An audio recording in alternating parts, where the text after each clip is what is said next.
Hello, my name is Bill Haley, and this is for Haley 2024, the Movement's going to reform ideas. This video is going to be on competitive money, and this is going to be a very abbreviated, about 3 to 4 minute worth of what competitive money is and how it works. So it's not going to be like Bitcoin. It's not going to be like fiat currency. It's going to be totally backed up money. And let's just go through the structure real quick. It's going to be using competitive governance and the CRA structure. Look at the videos. If you're on social media, look at the videos for that. Or go to my website and look at the video for that. Banks select from roughly a dozen state banking competitive governance. So every bank chooses who their regulatory agency is. If they pick that a regulatory agency that's going to be too favorable to them and not to the consumer, then consumers are not going to pick those banks. If they pick one that's more favorable to the consumer and doesn't protect the bank, they're not going to make money and they're not going to choose them. It's going to be a happy median. Let's just go talk about money though. Let's keep on going real quick. Every person chooses their bank, thus their currency, because their regulatory agency is going to create a currency.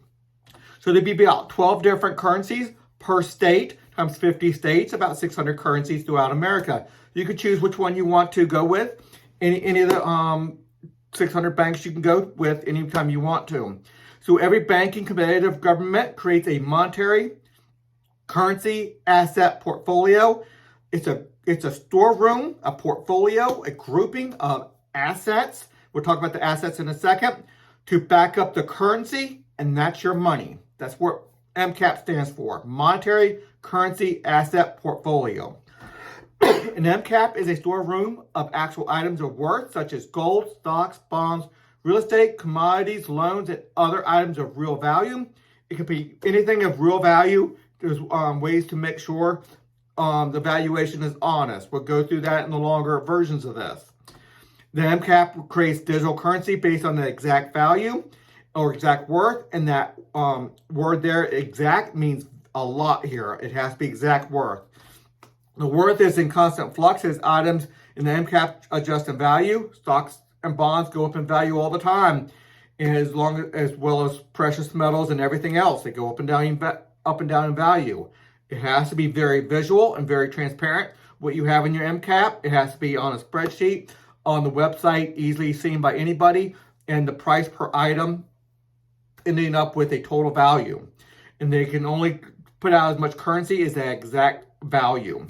So, and then items of value are going to enter and exit this MCAP all day long. It's a constant flux. Currency has an ownership rights of the MCAP, so you have ownership rights to get anything out of the MCAP you want. It's on demand. It's not asking. You can go to any place that holds the items of real value. There'll be places all around the state of storerooms you can get that value. So a lot more to see on that. It really goes extensive on that part.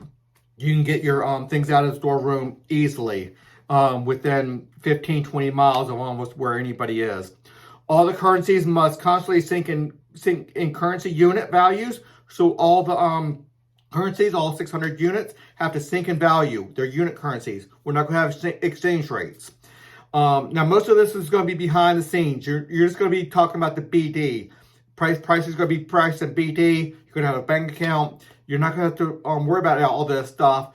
But behind the scenes, they all have to sync in value, which means you might have a slight fluctuation in your bank account, but there's also going to be bank account that's going to be extremely stable. So if you want to have slight variations and fluctuations, you can.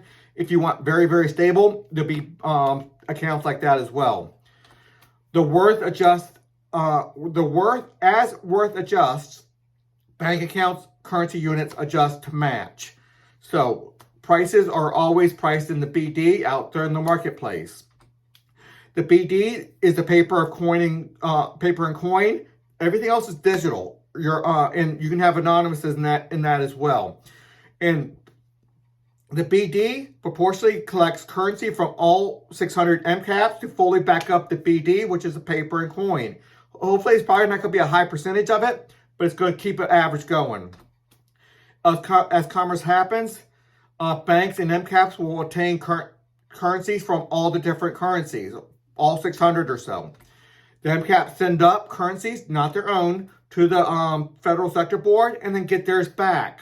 And obviously, there's going to be a slight differences of how much you send and how much you get back. Those differences are going to be made up by the banks. The MCAPs will shop from the other MCAPs to make up the differences, to get assets. And most of that shopping is going to be digital. Ownership of stocks or bonds or moving gold from one location to another if need be. So that's going to be easy to be done, and there's a structure for that.